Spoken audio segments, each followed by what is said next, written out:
Hello guys, so welcome to the Twitter News. So guys, today we are going to discuss a very important topic that is related to our geography section. So that is physiology of India. So ये बहुत ही important topic है for all the exams. So starting with first question. तो पहला question ये पूछ रहा है कि which foreign country is the closest to Andaman Islands? तो अंडमान आइलैंड्स जो कि हमारे अंडमान आइलैंड्स जो कि मेनली नॉर्थ टू साउथ फैले हुए हैं और इनकी लंबाई काफ़ी ज़्यादा है। तो नॉर्थ में अगर बात करूँ तो जो ये जो कंट्री ऑफ म्यांमार है ये काफ़ी पास में पड़ता है। और अगर क्वेश्चन पूछ दे ईस्ट में तो ईस्ट में जो कंट्री ऑफ इंडोनेशिया है ये काफ़ी पास में पड़ता है अंडमान एंड निकोबार आइलैंड से। तो नॉर्थ में तो हो जाएगा म्यांमार और ईस्ट में पूछ दे तो जो इंडोनेशिया के जो सुमात्रा आइलैंड्स हैं वो इसके काफ़ी ईस्ट में पड़ते हैं। So in this particular question, option B will be the right answer. Moving towards next question. तो next question ये है कि which one of the following state shares boundary with the maximum number of other states of India? तो अगर मैं mainly Madhya Pradesh की बात करूँ तो मध्य प्रदेश जो अपनी बाउंड्री शेयर करता है मेनली महाराष्ट्र के साथ करता है। छत्तीसगढ़ क्योंकि जो छत्तीसगढ़ जो अलग हुआ था वो मध्य प्रदेश से ही अलग हुआ था, ठीक है। उसके बाद ये गुजरात के साथ, उसके बाद राजस्थान के साथ और उत्तर प्रदेश के साथ बाउंड्री शेयर करता है। अब अगर मैं पर्टिकुलरली महाराष्ट्र की बात करूँ तो महाराष्ट्र ये जो अपनी बाउंड्री शेयर करता है ये करता है तेलंगाना के साथ, ठीक है। उसके बाद छत्तीसगढ़ के साथ, उसके बाद ये मध्य प्रदेश के साथ और ईस्ट में नॉर्थ में ये गुजरात के साथ, कर्नाटका एंड गोवा के साथ ये अपनी बाउंड्री शेयर करता है। अब अगर मैं असम की बात करूँ तो असम में जो नॉर्थ ईस्ट कंट्री है मेनली जो सबसे ईस्ट कंट्रीज हैं जैसे कि अरुणाचल प्रदेश हो गया, नागालैंड, मणिपुर और मिजोरम, उसके बाद मेघालय हो गया और वेस्ट बंगाल, इनके साथ ये अपनी बाउंड्री शेयर करता है। और त्रिपुरा, तो इनके साथ ये अपनी बाउंड्री शेयर करता है असम। उसके बाद बिहार की बात करूँ तो बिहार, झारखंड, उसके साथ उत्तर प्रदेश और वेस्ट बंगाल के साथ अपनी बाउंड्री शेयर करता है। तो इनमें सबसे ज़्यादा जो बाउंड्री शेयर कर रहा है वो असम है। तो option C will be the right answer. Okay, next question पूछ रहा है कि झारखंड के साथ सीमा साझा नहीं करता है। Jharkhand does not share boundary with which state?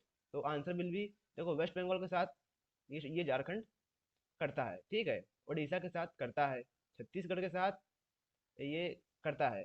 अब मध्य प्रदेश के साथ ये क्यों नहीं कर पाता? क्योंकि जैसे कि ये अगर मध्य प्रदेश हो गया, ठीक है, इस जगह पर ये छत्तीसगढ़ आ जाता है और इस जगह पर ये झारखंड है। तो something like solar and mooner eclipse, तो ये इसके बीच में छत्तीसगढ़ आ जाता है। तो झारखंड जो मध्य प्रदेश के साथ बाउंड्री शेयर नहीं करता है। तो option D will be the right answer. उसका नेक्स्ट क्वेश्चन ये है कि निम्नलिखित में से कौन अंडमान और निकोबार द्वीप समूह के पूर्व में है? तो ये तो मैंने पहले ही बता दिया था, क्वेश्चन लीक हो गया। Option C Indonesia will be the right answer. उसके बाद ये पूछ रहा है कि states which have common borders with China are. देखो स्टेट्स पूछा है, जम्मू कश्मीर क्या है? यूटी, इसको कर दो एलिमिनेट, ये तो गलत हो गया। सिक्किम करता है क्या? हाँ सिक्किम तो करता है, ठीक है। सिक्किम करेगा जाके भूटान के साथ भी और चाइना के साथ भी, नेपाल के साथ भी। अरुणाचल प्रदेश बिल्कुल करेगा, हिमाचल बिल्कुल करेगा। तो 2, 3 एंड 4 कोई ऑप्शन में नहीं है। तो 2, 3, 4 will be the right answer. Okay, 2, 3 and 4। उसके बाद ये पूछ रहा है the states of India having common borders with Myanmar. तो म्यांमार के साथ जो जो मोस्टली जो नॉर्थ ईस्ट कंट्री हैं, जो सबसे ज़्यादा जो ईस्ट में है, मोस्ट ईस्टर्न कंट्रीज स्टेट्स जो कि हैं अरुणाचल प्रदेश, नागालैंड, मणिपुर एंड मिजोरम। तो ये जो चार स्टेट्स हैं ये म्यांमार के साथ अपनी बाउंड्री शेयर करते हैं। तो Mizoram, Manipur, Nagaland and Arunachal, Arunachal Pradesh, Nagaland, Manipur and Mizoram, option A will be the right answer. उसके बाद पूछा था states with the largest area under wasteland. तो वेस्टलैंड के अंदर ऑप्शन डी जो स्टेट ऑफ राजस्थान है इसके बाद सबसे ज़्यादा वेस्टलैंड है। इसकी जो टोटल एरिया का 25% वेस्टलैंड के अंदर आता है। तो option D will be the right answer. उसके बाद ये पूछ रहा है the largest population of schedule tribes. तो शेड्यूल ट्राइब्स में जो मध्य प्रदेश है उसमें सबसे ज़्यादा शेड्यूल ट्राइब्स पाई जाती हैं। अब अगर यही बात अगर शेड्यूल कास्ट की पूछता है, एससी की, तो एससी में जो नंबर ऑफ जो एससीज हैं वो यूपी में सबसे ज़्यादा ज़्यादा हैं। और अगर पॉपुलेशन की बात करूँ पॉपुलेशन वाइज तो 31% के अबाउट जो पंजाब है वहाँ पर एससी की पॉपुलेशन पाई जाती है, पंजाब के रिगार्डिंग। तो वैसे तो यूपी में सबसे ज़्यादा मतलब एससी होती हैं, और अगर पॉपुलेशन वाइज बात करूँ तो पंजाब में। सो इस पर्टिकुलर क्वेश्चन में option B Madhya Pradesh will be the right answer. उसके बाद ये पूछ रहा है कि the Himalayan mountain system belongs to which one of the following. तो जो हिमालय जो माउंटेन्स हैं वो एक फोल्डन माउंटेन्स हैं, यंग फोल्डन माउंटेन्स, तो option A will be the right answer.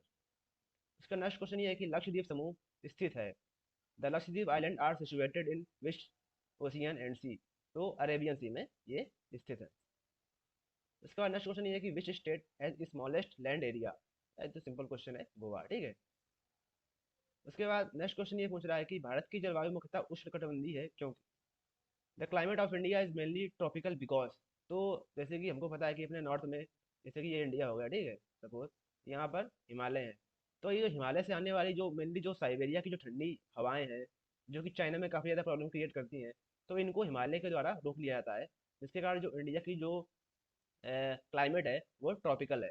So option A will be the right answer of location of Himalaya on its north, तो option A will be the right answer. इसका next question ये पूछ रहा है कि भारत क्षेत्र में दो ज्वालामुखी द्वीप हैं, तो अंडमान निकोबार आइलैंड में जो बयान एंड नैरको डैम है, option D will be the right answer. इसके बाद नेक्स्ट क्वेश्चन ये है कि among the following union territory of India which one has the largest size, तो अगर मैं बात करूँ इनका जो इंक्रीजिंग ऑर्डर में लैंड वाइज, तो सबसे पहले इसमें आता है लद्दाख, उसके बाद जम्मू एंड कश्मीर, उसके बाद यहाँ पर अंडमान एंड निकोबार, ठीक है, उसके बाद इस पे आएगी दिल्ली, उसके बाद आएगी दादरा एंड नागर हवेली, डीएनएच, ठीक है, उसके बाद दादरा नगर एंड हवेली के बाद आपका आएगा इसमें पुडुचेरी, और सबसे छोटा जो होएगा वो होएगा ये अपना चंडीगढ़, सॉरी, लक्षद्वीप। जो सबसे छोटा जो यूटी है वो है लक्षद्वीप, तो उसके बाद आएगी चंडीगढ़, फिर सबसे छोटा आएगा लक्षद्वीप। तो इसमें से देख लो, तो सबसे बड़ी जो है वो है दमन और Diu, so option C will be the right answer. Okay, Ladakh, उसके बाद जम्मू एंड कश्मीर, अंडमान निकोबार आइलैंड, उसके बाद दिल्ली, उसके बाद दादरा एंड नागर हवेली, उसके बाद पुडुचेरी, चंडीगढ़ एंड लक्षद्वीप। ये इसका प्रॉपर डिसेंडिंग ऑर्डर है, ठीक है, बड़े से छोटे की ओर। इसका नेक्स्ट क्वेश्चन ये है कि which of one of the following pairs is are correctly matched, तो जो प्लिम्सो लाइन है, ये इंडिया एंड अफगानिस्तान, ये तो कभी सुनी नहीं, ये कोई रियल में लाइन है ही नहीं, ये तो कोई वर्ड यूज होता है शिप्स वगैरह में, ठीक है, ये कोई इंटरनेशनल कोई बाउंड्री नहीं है, ठीक है। Durand line India and Myanmar, ये भी गलत है। डूरन लाइन मेनली इंडिया और अफगानिस्तान और पाकिस्तान और अफगानिस्तान के बीच है। McMahon line India and Nepal नहीं, इंडिया और नेपाल के बीच नेशनल बाउंड्री है, कोई इंटरनेशनल कोई बाउंड्री नहीं है, ये चाइना के साथ है, इंडिया और चाइना के साथ McMahon. Radcliffe India and Pakistan, तो ये option D will be the right answer, और रेड क्लिफ इंडिया और बांग्लादेश के साथ भी है, ठीक है। इसके बाद नेक्स्ट क्वेश्चन 15 क्वेश्चन तो हो गए हैं, और एक दो क्वेश्चन कर लेते हैं। उसके बाद ये पूछ रहा है कि Duncan passage is situated between, तो जो डंकन पैसेज है ये अंडमान आइलैंड में है, जो कि south Andaman and little Andaman के बीच में डंकन पैसेज होता है। ये हो गया लिटिल अंडमान, ये हो गया साउथ अंडमान, इनके बीच। उसके बाद दिखा रहा है 10 डिग्री चैनल इस बिटवीन, 10 डिग्री चैनल किन के बीच है, तो ये तो सभी को पता होता है, little Andaman and car Nicobar, option C will be the right answer. उसके बाद क्वेश्चन, चलो एक क्वेश्चन और कर लेते हैं ये वाला। इसमें वो कह रहा है कि if the usual rule of calculation of time were applied for the extremes of Gujarat and Arunachal Pradesh then approximately time, तो आपको पता होना चाहिए कि जो सबसे पहले जो सूर्यास्त होता है, सूर्यास्त होता है, ठीक है, सनराइज होता है, वो सबसे पहले होता है अरुणाचल प्रदेश की किबुथू में, ठीक है, जैसे कि ये इंडिया हो गया, यहाँ पर ड्राइंग तो अच्छी नहीं है बट मैं बना दे रहा हूँ, सपोज ऐसे, ठीक है। उसके बाद ये यहाँ पर, तो सबसे पहले यहाँ पर होता है, ठीक है। अब जो गुजरात का टाइम है वो अरुणाचल प्रदेश के टाइम से 2 घंटे पीछे है, यानी कि जो अरुणाचल प्रदेश का टाइम है वो गुजरात के टाइम से, अगर यहाँ पर 6 बज रहा है तो यहाँ पर अभी कल 4 ही बजा होगा, ठीक है। मतलब वैसे तो टाइम एक ही है, बट जो एज मतलब जो रियलिटी वो ये है, तो इसका जो आंसर हो जाएगा वो हो जाएगा at Arunachal Pradesh would be ahead of that at Gujarat by 2 hours, so option D will be the right answer. सो ये था आज का सेशन, सो आई होप आपने एंजॉय किया होगा, और ये जो वीडियो है ये आपके लिए काफ़ी इन्फॉर्मेटिव रहा होगा, so do like and subscribe to my channel.